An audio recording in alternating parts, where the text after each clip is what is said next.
நீங்கள் பார்த்துக் கொண்டிருப்பது AJK டிவியின் புதுவை மாலை. வணக்கம். நிர்வாகிகள் ஒற்றுமையாக இருந்தால் புதுவையில் திராவிட முன்னேற்ற கழக ஆட்சி அமைவது உறுதி என்று இளைஞரணி பொதுக்கூட்டத்தில் கழக துணை பொதுச் செயலாளர் துரைமுருகன் பேசினார்.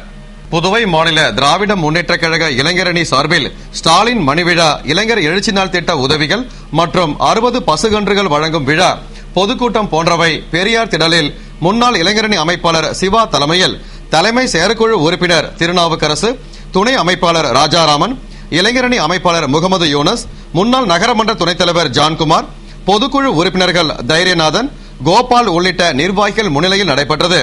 கூட்டத்தில் இளைஞரணி துணை அமைப்பாளர்கள் திருவண்டார் கோவில் காந்தி, ஐஜி வீரராகு, ஜெயபிரகாஷ், சந்தோஷ்குமார், இளம்பருதி, மாநில தொண்டரணி அமைப்பாளர் குணா திலீபன், மாணவரணி அமைப்பாளர் மணிமாறன் ஆகியோர் வரவேற்று பேசின.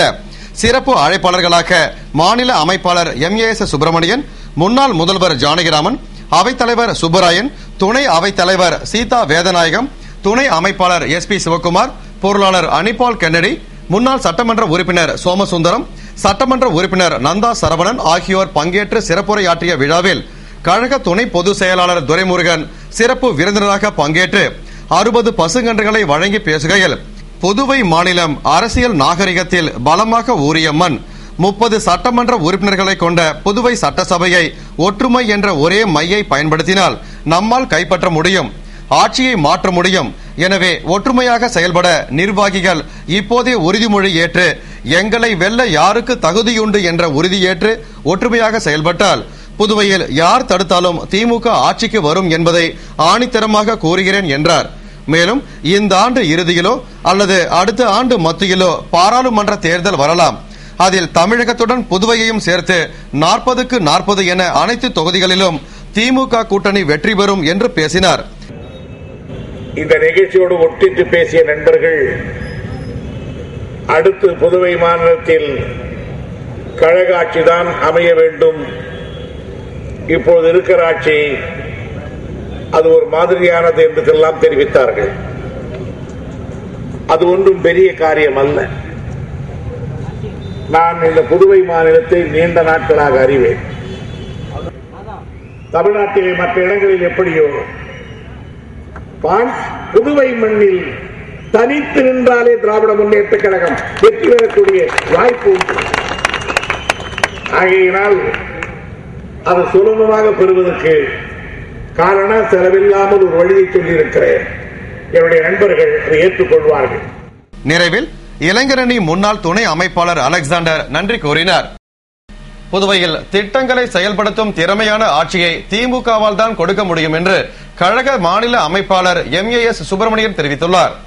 புதுவை மாநில திராவிட முன்னேற்ற கழக இளைஞரணி சார்பில் நடத்தப்பட்ட இளைஞர் எழுச்சி நாள் பொதுக்கூட்டத்தில் மாநில அமைப்பாளர் MAS சுப்பிரமணியன் பேசுகையில், கடந்த 2011ஆம் ஆண்டு நடைபெற்ற சட்டமன்ற தேர்தலில் அரசியல் விபத்தில் NR காங்கிரஸ் அரசு தேர்ந்தெடுக்கப்பட்டதாகவும், அப்படி விபத்தில் தேர்ந்தெடுக்கப்பட்ட அரசு நிர்வாக திறமையற்ற, மக்கள் மீது அக்கறை இல்லாத, சட்டம் ஒழுங்கை காப்பாற்ற தவறிய அரசு என்று குற்றம் சுமத்தினார்.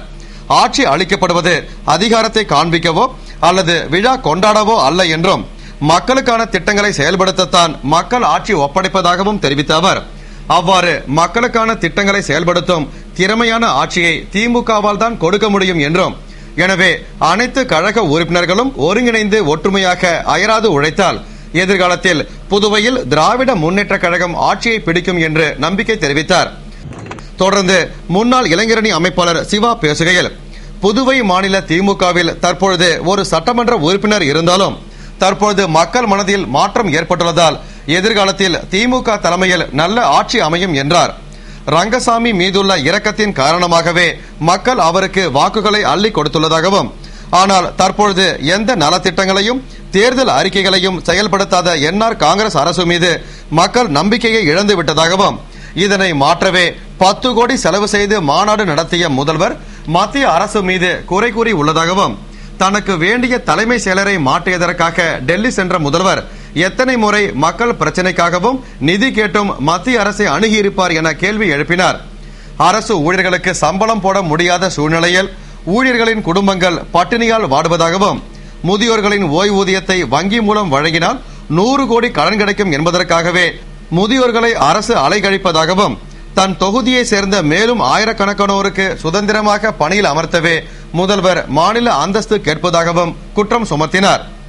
புதுவை திராவிட முன்னேற்ற கழக தொண்டரணி சார்பில் முருங்கப்பாக்கத்தில் நடந்த இலவச கண் பரிசோதனை முகாமினை மாநில அமைப்பாளர் MAS சுப்பிரமணியன் துவக்கி வைத்தார். திராவிட முன்னேற்ற கழக பொருளாளர் ஸ்டாலின் மணிவிழா பிறந்த நாளை முன்னிட்டு புதுவை திமுக தொண்டரணி சார்பில் முருங்கப்பாக்கம்பேட் புது காலனியில் இலவச கண் பரிசோதனை முகாம் நடந்தது. முகாமினை மாநில அமைப்பாளர் MAS சுப்பிரமணியன் துவக்கி வைத்தார். பொருளாளர் அனிபால் கென்னடி, தலைமை செயற்குழு உறுப்பினர் சோமசுந்தரம், பொதுக்குழு உறுப்பினர் பழனி இளங்கோ, தொகுதி செயலாளர் ஏம்பலம் செல்வம், இலக்கிய பகுத்தறிவு பேரவை அமைப்பாளர் செந்தில்குமார், மகளிரணி அமைப்பாளர் நிர்மலா சுந்தரமூர்த்தி, இலக்கிய அணி அமைப்பாளர் அமாவாசை ஆகியோர் முன்னிலையில் நடைபெற்ற முகாமில் திரளான பொதுமக்கள் பங்கேற்று கண் பரிசோதனை செய்து கொண்டு ஆலோசனை பெற்றனர். முகாமில் இலவச மருந்தும் கண் மருத்துவரால் பரிந்துரை செய்யப்பட்ட கண் நோயாளிகளுக்கு இலவச கண் அறுவை சிகிச்சையும் அன்னை கண் மருத்துவமனையில் செய்யப்பட உள்ளது. புதுவை கிழக்கு கடற்கரை சாலை பெரிய முதலியார் சாவடி அருகே ஏற்பட்ட வாகன விபத்தில் சம்பவ இடத்திலேயே வாலிபர் ஒருவர் துடிதுடித்து உயிரிழந்தார். புதுவை வைத்திக்குப்பத்தை சேர்ந்த ஸ்டீபன் என்ற 21 வயது வாலிபர் தனது நண்பர்கள் இருவரை இருசக்கர வாகனத்தில் ஏற்றிக்கொண்டு கிழக்கு கடற்கரை சாலை வழியாக கிரிக்கெட் விளையாடுவதற்காக பெரிய முதலியார் சாவடி சென்றனர். அவர்கள் பெரிய முதலியார் சாவடி அருகே சென்றபோது சாலையின் இருபுறமும் பள்ளம் தோண்டப்பட்டு பணிகள் நடந்து கொண்டிருந்தது. அப்போது அவ்வழியே வந்த அடையாளம் தெரியாத வாகனம் இருசக்கர வாகனத்தின் மீது மோதியது. இந்த விபத்தில் சம்பவ இடத்திலேயே ஸ்டீபன் துடிதுடித்து உயிரிழந்தார். மேலும் அவரது நண்பர்களில் ஒருவர் மிகவும் மோசமான நிலையில் உயிருக்கு போராடி கொண்டிருக்கிறார். மற்றொருவர் படுகாயமடைந்துள்ளார்.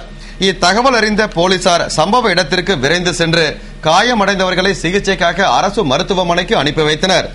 அங்கு அவர்களுக்கு தீவிர சிகிச்சை அளிக்கப்பட்டு வருகிறது. இதனிடையே தகவல் இருந்து அங்கு வந்த அவர்களின் உறவினர்கள் மற்றும் வைத்திக்குப்பம் மக்கள் மருத்துவமனை சிகிச்சை அளிப்பதற்கு உடனடி நடவடிக்கை எடுக்கவில்லை என கூறி போராட்டத்தில் ஈடுபட்டு மருத்துவமனை கதவுகளில் உள்ள கண்ணாடிகளை உடைத்து ஆர்ப்பாட்டத்தில் ஈடுபட்டனர். இதனால் அங்கு பெரும் பரபரப்பு ஏற்பட்டது. புதுவை மின்சார ஊழியர்கள் கூட்டுறவு கடன் சங்க தேர்தல் பலத்த போலீஸ் பாதுகாப்புடன் திருவிக அரசு உயர்நிலைப் பள்ளியில் நடந்தது. புதுவை சபரிராயலு வீதி தமிழ் தென்றல் திருவிக அரசு உயர்நிலைப் பள்ளியில் மின்சார ஊழியர்கள் கூட்டுறவு கடன் சங்க தேர்தல் தொகுதி 3ற்காக 2 பிரிவுகளில் நடைபெற்றது. ஒவ்வொரு பிரிவிலும் தலா 6 பேர் போட்டியிட்ட தேர்தலில் 1200க்கும் மேற்பட்ட உறுப்பினர்கள் பங்கேற்று வாக்களித்தனர். தேர்தலை முன்னிட்டு மையத்தில் பலத்த போலீஸ் பாதுகாப்பு போடப்பட்டிருந்தது. இதற்கான முடிவுகள் இன்று இரவே வெளியிடப்படும் என்று சங்க நிர்வாகிகள் தெரிவித்தனர். தேர்தலின் போது தொழிலாளர் முன்னேற்ற சங்கம் சார்பில் போட்டியிட்ட மதிவாணனுக்கு ஆதரவாக திமுக இளைஞரணி துணை அமைப்பாளர்கள் திருவண்டார்கோவில் காந்தி, இளம்பருதி, ஆதி திராவிடர் நலக்குழு உறுப்பினர் அய்யனார், உருளையன்பேட்டை இளைஞரணி துணை அமைப்பாளர் ஜிந்தாக் ஆகியோர் பணியாற்றினர். இலங்கை தமிழர்களுக்கு ஆதரவாக மத்திய இணையமைச்சர் நாராயணசாமியின் அலுவலகத்தை முற்றுகையிட்டு போராட்டம் செய்த தமிழர் வாழ்வுரிமை கட்சியினரை போலீசார் கைது செய்தனர். புதுவையில் இலங்கை தமிழர்களுக்கு எதிராக அமெரிக்கா கொண்டு வரும் தீர்மானத்தை இந்தியா ஆதரிக்க வலியுறுத்தியும் ராஜபக்சேவை போர் குற்றவாளியாக அறிவித்து விசாரணை நடத்த கோரியும் பல்வேறு அமைப்பினர், கட்சியினர், மாணவர்கள் போராட்டம் செய்து வரும் நிலையில் தமிழர் வாழ்வுரிமை கட்சியினர் இலங்கை தமிழர்களுக்கு ஆதரவாக மத்திய இணையமைச்சர் நாராயணசாமியின் அலுவலகத்தை முற்றுகையிட்டு ஆர்ப்பாட்டம் நடத்தினர். அப்போது மத்திய இணையமைச்சர் நாராயணசாமியின் ஆதரவாளர்களுக்கும் போராட்டக்காரர்களுக்கும் இடையே நடந்த வாக்குவாதத்தால் தள்ளுமுள்ளு ஏற்பட்டது. அவர்களை போலீசார் கலைந்து செல்லும்படி கூறியும் அவர்கள் தொடர்ந்து போராட்டத்தில் ஈடுபட்டதால் தடியடி நடத்தி கலைக்க முயன்ற போலீசார் அதனையும் மீறி ஆர்ப்பாட்டம் செய்த தமிழர் வாழ்வுரிமை கட்சியினரை கைது செய்தனர். புதுவை தொழிலாளர் முன்னேற்ற சங்கம் சார்பில் சுல்தான்பேட்டையில் நடந்த ஆட்டோ ஸ்டாண்டு திறப்பு விழாவில் திமுக மாநில அமைப்பாளர் MAS சுப்பிரமணியன் கலந்து கொண்டு ஆட்டோ ஸ்டாண்டு பெயர் பலகையை திறந்து வைத்தார். புதுவை திராவிட முன்னேற்ற கழக தொழிலாளர் முன்னேற்ற சங்கம் சார்பில் சுல்தான்பேட்டையில் இளைஞர் எழுச்சி நாள் நலத்திட்ட உதவிகள் வழங்கும் விழா மற்றும் தளபதி ஆட்டோ ஸ்டாண்டு திறப்பு விழா தொழிலாளர் முன்னேற்ற சங்க பேரவை மாநில செயலாளர் பிராங்க்லின் பிரான்சுவா தலைமையில் தலைவர் அண்ணா அடைக்கலம், பொருளாளர் முருகன், துணைத் தலைவர் முகமது யாசின், துணை செயலாளர் வேல்முருகன் ஆகியோர் முன்னிலையில் நடந்தது. மாநில ஆட்டோ தலைவர் மிஷேல் வரவேற்று பேசிய விழாவில் சிறப்பு விருந்தினராக மாநில அமைப்பாளர் MAS சுப்பிரமணியன் பங்கேற்று ஆட்டோ ஸ்டாண்டு பெயர் பலகையை திறந்து வைத்து நலத்திட்ட உதவிகளை வழங்கி சிறப்புரையாற்றினார். தொடர்ந்து சிறப்பு அழைப்பாளர்களாக கலந்து கொண்ட தலைமை பொதுக்குழு உறுப்பினர் அன்பு, முன்னாள் நகரமன்ற துணைத் தலைவர் ஜான்குமார், தொகுதி செயலாளர் ஏம்பலம் செல்வம், சங்க கௌரவ தலைவர் இளங்கோ, பொருளாளர் அனிபால் கண்ணடி ஆகியோர் வாழ்த்துரை வழங்கிய விழாவில் தொழிலாளர் முன்னேற்ற சங்க நிர்வாகிகள், துணைத் தலைவர் சாயாரோகணம், துணை செயலாளர்கள் கோவிந்தசாமி, ராமமூர்த்தி, பொருளாளர் சிவகுமார், சட்ட ஆலோசகர்கள் அமாவாசை, தமிழரசன், லோக கணேசன் உள்ளிட்ட ஏராளமானோர் பங்கேற்ற விழாவில் சங்க பொருளாளர் சமீர் அகமது நன்றி கூறினார். புதுவை கனகசெட்டிக்குளம் பகுதியில் உள்ள சுய உதவி குழுக்களின் ஆலோசனை கூட்டம் சட்டமன்ற உறுப்பினர் கல்யாணசுந்தரம் தலைமையில் நடைபெற்றது. புதுவை காலாப்பட்டு தொகுதிக்கு உட்பட்ட கனகசெட்டிக்குளம் பகுதிகளை சேர்ந்த சுய உதவி குழுக்களின் ஆலோசனை கூட்டம் மற்றும் குறை தீர்ப்பு கூட்டம் தொகுதியின் சட்டமன்ற உறுப்பினர் கல்யாணசுந்தரம் தலைமையில் நடைபெற்றது. அனைத்து சுய உதவி குழுக்களின் தலைவிகள், செயலாளர்கள் மற்றும் உறுப்பினர்கள், மகளிர் அணியினர் கலந்து கொண்ட கூட்டத்தில் சுய உதவி குழுக்களுக்கு உள்ள குறைகள் கேட்கப்பட்டன.